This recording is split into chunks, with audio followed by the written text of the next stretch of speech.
दोस्तों नमस्कार। कई हजार साल पहले हस्तिनापुर में एक राजा था। उसका नाम था दुर्योधन।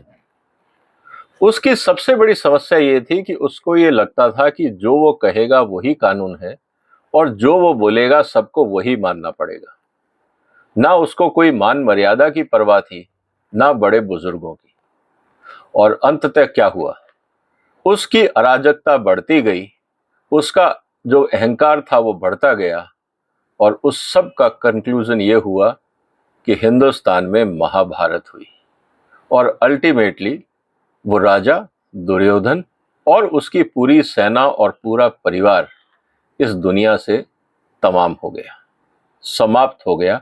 और हालत ये है कि आज तक उस परिवार के बारे में या उस समाज के बारे में कोई इसलिए चर्चा नहीं करता, कोई अपने आप को ये कह के नहीं बताता कि मैं कौरव समाज से हूं या मेरे पूर्वज कौरव थे। आज तक किसी ने नहीं कहा। क्यों? क्योंकि उस राजा ने ऐसी हरकतें करी थी जिसको समाज एक्सेप्ट नहीं कर सकता था। क्या इतिहास आजकल फिर जो उस समय हस्तिनापुर कहलाता था, जिसको आज हम दिल्ली बोलते हैं, तो क्या दिल्ली का इतिहास दोहराया जा रहा है? क्या नए युग के दुर्योधन केजरीवाल है? क्या जो उस समय लाक्षागृह बना था, जहां पे अपने भाइयों को दफन करने की बात थी, जो उनके प्रतिद्वंदी थे पांडव, उनको समाप्त करने के लिए लाक्षागृह बनाया था, तो क्या आजकल शीश महल जिसमें केजरीवाल रह रहे हैं, वहां अपने प्रतिद्वंदियों को या जिन लोगों से आपको काम नहीं बनता उनको वहां दफन करना या पिटवाने का प्रोग्राम हो रहा है? और कुल मिला के जब इस तरह से एक राजा अपनी अराजकता फैला रहा है तो उसकी पूरी पार्टी उसी के सपोर्ट में खड़ी है। जैसा कि दुर्योधन के समय हुआ था, 100 भाई थे, 100 के 100 उसके गलत कामों के लिए उसका साथ देते थे। अल्टीमेटली सबको समाप्त होना पड़ा। क्या ये वही महाभारत का दिन आज हम दोहराते हुए देख रहे हैं? उस समय भी एक महिला के साथ दुर्योधन ने और उसके भाइयों ने बदतमीजी की थी और परिणाम ये हुआ कि उसका श्राप लगा। आज भी क्या स्थिति वही है कि एक महिला के साथ बदतमीजी की गई और उसका श्राप लगेगा? दोस्तों, ये एनालॉजी मैं इसलिए डेवलप कर रहा हूं या इसलिए आपको बताने का प्रयास कर रहा हूं ताकि हमें ये पता रहे कि मान मर्यादाओं का सम्मान बहुत जरूरी होता है और अहंकारी चाहे वो किसी भी काल क्षेत्र में रहा हो, कालखंड में रहा हो, उसका अंत निश्चित है। तो जिस तरह से आजकल आम आदमी पार्टी में और केजरीवाल की जिस तरह से हरकतें बढ़ती जा रही हैं, क्या ये लगता है कि आम आदमी पार्टी और केजरीवाल का अंत निकट है? आज सबसे बड़ा सवाल इस बात को लेकर है। दोस्तों, आगे बढ़ने से पहले आपसे निवेदन है कि आप इस वीडियो को शेयर करें, इस चैनल को सब्सक्राइब करें, क्योंकि आजकल जो भारत की राजनीति और खासकर दिल्ली में जो घटनाक्रम चल रहा है, इस पे समाज को चिंतित होना बहुत जरूरी है। और ये इसलिए भी जरूरी है कि जिस उम्मीदों से देश की जनता ने एक पार्टी को समर्थन दिया और उसी पार्टी ने देश की सभी मान मर्यादाओं को ताक पे रखकर और एक अहंकारी राजा जो अपने आप को विधानसभा में खड़ा होकर ये बोलता है कि भारत की संवैधानिक संस्थाओं होती कौन है, प्रधानमंत्री कौन होता है, एलजी कौन होता है, कोर्ट क्या कर लेंगे, अगर मेरे को जनता ने वोट दिया तो मेरे को कोर्ट भी वापस जेल नहीं भेज सकता, जो इस तरह की संवैधानिक मर्यादाओं को ताक पे रखकर अपने अहंकार को इस हद तक बढ़ाने का प्रयास करता है, तो अंत तो निश्चित है। सिर्फ बात इतनी है कि कब और कहां और कितने समय में होगा, ये बात तो आने वाला वक्त बताएगा। लेकिन दोस्तों, उससे भी इंपॉर्टेंट बात यह है कि आफ्टर ऑल क्या आम आदमी पार्टी जो लोगों ने मिलकर बनाई थी, क्या आज वो इतने मजबूर हो गए हैं कि उनके पार्टी के अंदर जो अराजकता फैली हुई है उसके लिए उनके पास कोई शब्द नहीं है, अपने विचार रखने का कोई प्लेटफॉर्म नहीं है? और ये बात सही भी है, क्योंकि अगर हम देखें जनवरी 2021 में आम आदमी पार्टी के संविधान में संशोधन किया गया और उस संशोधन में यही कहा गया कि जब तक केजरीवाल चाहेंगे वो कुर्सी पर रहेंगे। इसका मतलब यह है कि आम आदमी पार्टी की मजबूरी है कि उनको केजरीवाल के भरोसे ही सरवाइव करना पड़ेगा। दूसरी मजबूरी यह है कि कोई भी व्यक्ति आम आदमी पार्टी में मास लीडर नहीं है, और जब आप मास लीडर नहीं होते हैं, इसका मतलब यह है कि आपका जो एग्जिस्टेंस है, प्रोफेशनली तो आपका कोई एग्जिस्टेंस बचा नहीं, पॉलिटिकली एग्जिस्टेंस आपका डिपेंड करता है कि जो पार्टी के मुखिया हैं, आप उनकी कितनी गुड बुक्स में हैं, उनके आगे पीछे आप कितना घूमते हैं, और पार्टी का मुखिया आपको कोई ऐसा ओहदा दे दे जिससे आपका खर्चा टैक्स पेयर उठाते रहे, या आपके पास कोई ऐसी कुर्सी मिल जाए जिससे आप भ्रष्टाचार करके अपनी पूंजी बना सकें।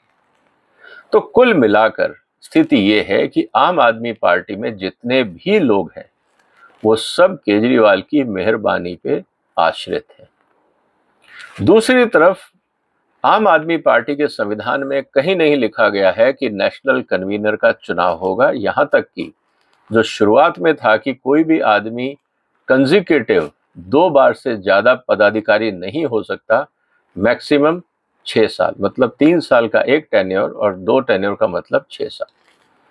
लेकिन 21 में जब केजरीवाल का टेन्योर खत्म होने लगा तो उन्होंने संविधान ही बदल दिया, और आज ये बात करते हैं कि मोदी जब देश में आएगा तो संविधान बदलेगा और देश में तानाशाही आ जाएगी। इन्होंने आम आदमी पार्टी में यही करके तानाशाही करी है, इसीलिए इनको पता है कि तानाशाही क्या होती है और किस तरह से संविधान अपने स्वार्थों के लिए बदला जाता है। अपने अनुभव से ये कहना चाहते हैं कि मोदी को भी यही करना चाहिए जो मैंने आम आदमी पार्टी में किया। तो जो अनुभव की बात है वो तो यही है, लेकिन सबसे बड़ी बात यह है कि आम आदमी पार्टी में एक भी ऐसा नेता नहीं है जो ये कह सके कि जो पार्टी में हो रहा है वो मर्यादाओं के खिलाफ है, क्योंकि पार्टी के अंदर किसी भी रूप में कहीं पे भी कोई ऐसा प्रावधान नहीं है कि जो घटनाएं हो रही हैं पार्टी में और पार्टी के लोगों से संबंधित उन पे कोई समीक्षा की जाए। अल्टीमेटली पूरा का पूरा पार्टी कंट्रोल केजरीवाल के हाथ में है, और जितने भी पदाधिकारी हैं वो केजरीवाल की मेहरबानी से है। तो मुझे बताइए दोस्तों कि किसकी हिम्मत होगी जो अपनी कुर्सी और अपने पेट पे लात खाना चाहेगा और केजरीवाल को चुनौती देना चाहेगा? है किसी की हिम्मत? मनीष सिसोदिया कोई मास लीडर नहीं है। अगर आज वो दिल्ली में फ्री बीज का सहारा छोड़ दें और माइनॉरिटी वोट बैंक जो उन्होंने अपना तैयार किया है, और या मैं ये कहूं कि एंटी मोदी वोट बैंक, जो जगह कांग्रेस की थी उसको हटाकर आम आदमी पार्टी ने अपनी जगह बनाई, और कांग्रेस की अपनी नादानी या पॉलिटिकल इमेच्योरिटी, अगर मैं कहूं, कहने को पार्टी बहुत पुरानी है, 100 साल पुरानी पार्टी होगी, लेकिन कांग्रेस पार्टी में जिस तरह की इस समय पॉलिटिकल इमेच्योरिटी है, जब वो अपने ही नेता को नहीं संभाल पा रहे, अपने ही जो युवराज हैं उनके बारे में वो फैसला नहीं कर पा रहे, तो उनके लिए भी ये केजरीवाल को कहना बहुत मुश्किल होगा कि आप अपना घर सुधारें। चाहे वो इंडी अलायंस के मुख्य घटक हैं, लेकिन समस्या ये है कि इंडी अलायंस के जितनी पार्टियां हैं सब परिवार वाली पार्टियां हैं। तो केजरीवाल के पास एक पार्टी नहीं थी, उन्होंने आम आदमी पार्टी बनाई। अब उस आम आदमी पार्टी को पारिवारिक पार्टी बनाना उनकी मजबूरी है, क्योंकि उनको पता है कि अगर पॉलिटिकल पार्टी उनके हाथ से चली गई तो उनका राजनीतिक भविष्य खत्म हो जाएगा, और ये बात वो जानते हैं। इसीलिए हर कीमत पर आम आदमी पार्टी को उन्होंने अपने कब्जे में ही रखना है, चाहे उसके लिए उनको दुर्योधन बनना पड़े, अपने भाइयों के साथ, अपने वेल विशर्स के साथ ही उनको झगड़ा करना पड़े, अपने ही घर को लाक्षागृह बनाना पड़े, क्योंकि उनके पीए ने तो बोल दिया स्वाति मालीवाल को कि हम आपको ऐसी जगह गाड़ेंगे कि पता भी नहीं लग पाएगा। इसका मतलब कि आपने जो टैक्स पेयर के पैसे से अपना घर बनाया, आप उसको अपने पॉलिटिकल ओपोनेंट्स का कब्रिस्तान भी बनाना चाहते हैं। सवाल ये है, और सबसे बड़ी बात, क्या केजरीवाल खुद आम आदमी पार्टी के लिए एक बोझ बन गए? ये मैं इसलिए कह रहा हूं दोस्तों कि केजरीवाल की हरकतों पे किसी भी राज्यसभा मेंबर ने मुंह नहीं खोला है। किसी की हिम्मत नहीं है कि वो केजरीवाल को ये कह सके कि आपकी पार्टी में ठीक नहीं हो रहा है। या आप अपने काम करने के तरीके को बदलें। किसी की हिम्मत नहीं है। उसके दो ही कारण हैं। या तो वो राजनीतिक रूप से इतने असहाय, इतने अपंगु हैं, इतने मजबूर हैं कि केजरीवाल के आगे बोल नहीं सकते, और दूसरी तरफ ये वो लोग हैं जिन्होंने केजरीवाल से टिकटें खरीदी हैं। तो केजरीवाल की हिम्मत नहीं है कि उनको कुछ बोल सकें, क्योंकि आपने पैसे लेने थे, आपने ले लिए, बदले में टिकट देनी थी, आपने दे दी। अब हमारा आपसे कोई रिलेशन नहीं है, क्योंकि पार्टी आइडियोलॉजी से उनको कोई लेना देना नहीं। राज्यसभा एमपीज जो पॉलिटिकल कंसिडरेशन से नहीं आए हैं, जो फाइनेंशियल कंसिडरेशन से आए हैं, वहां तो पूरा का पूरा जो रिलेशनशिप है वो ट्रांजैक्शनल है कि आपने पैसे लिए, टिकट दी, इसके आगे हमें आपसे कोई लेना देना भी नहीं। इसीलिए कोई व्यक्ति राज्यसभा का बोलता भी नहीं।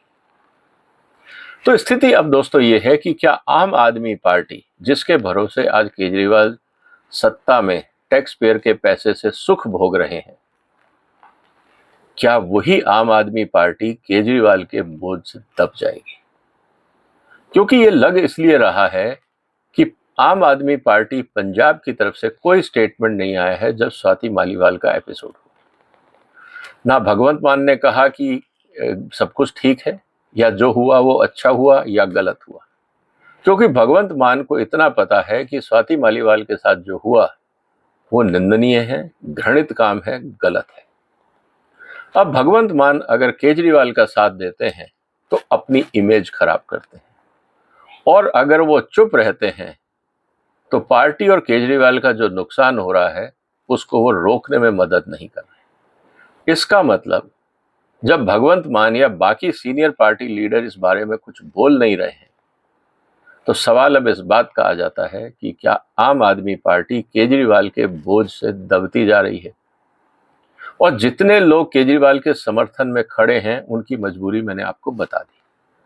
और दुख की बात यह है कि अभी भी आम आदमी पार्टी में एक भी ऐसा व्यक्ति नहीं है जो इसका मास बेस हो और वो ये कहे कि मुझे आपकी हरकतों से शर्मिंदगी आ रही है और हम अलग होकर एक नई पार्टी बना रहे। इतनी हिम्मत भी आज आम आदमी पार्टी के किसी नेता के पास नहीं है। तो कुल मिला के अब दोस्तों स्थिति ये है कि आने वाले दिनों में सारा जो मुद्दा है वो शिफ्ट होगा भारत के न्यायालयों में, लोअर कोर्ट में, हाई कोर्ट में, सुप्रीम कोर्ट में। जब ये सारा मुद्दा भारत के न्यायालयों में होगा, और एक नहीं कम से कम 40-50 ऐसे केस होंगे अलग अलग मुद्दे पे जो केजरीवाल को झेलने होंगे। इसका मतलब रोज कोर्ट कहीं ना कहीं कोई ना कोई अगर सजा का प्रावधान करता है या पेशी करता है तो केजरीवाल गवर्नेंस करेंगे या अपने को बचाने के लिए इधर उधर दौड़ेंगे। अब देखना यह है कि कुल मिला के कि लोअर कोर्ट ने या ट्रायल कोर्ट ने तो अपना वर्डिक्ट दे दिया, केजरीवाल को जेल भेज दिया, हाई कोर्ट ने उस बात का समर्थन कर दिया।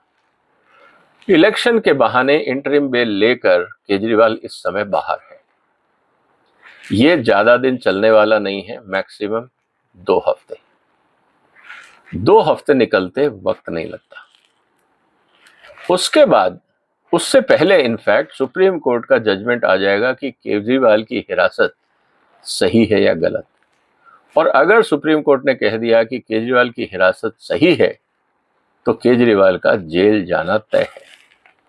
और अगर केजरीवाल को सुप्रीम कोर्ट ने बरी कर दिया और ये कहा कि हिरासत गलत है, तो फिर इस पूरे घटनाक्रम में एक नया मोड़ आएगा। अब सवाल इस बात का है कि केजरीवाल को बचाने के लिए क्या सुप्रीम कोर्ट कोई नई दलील देगा जैसा इंटरिम बेल के समय हुआ, या कुछ और मुद्दे को उठाकर सुप्रीम कोर्ट जो है वो ये जस्टिफाई करने की कोशिश करेगा कि जो केजरीवाल है वो निर्दोष है। इस स्थिति में सवाल ये बनता है दोस्तों कि सुप्रीम कोर्ट पर जो इतने सारे एविडेंसेस ईडी ने उनके सामने रखे हैं और सुप्रीम कोर्ट अगर उनको नहीं देखता है और किसी टेक्निकल आधार पे बेल देने की जस्टिफिकेशन देता है, तो फिर न्यायालय के ऊपर भी बहुत सारे सवाल उठते हैं।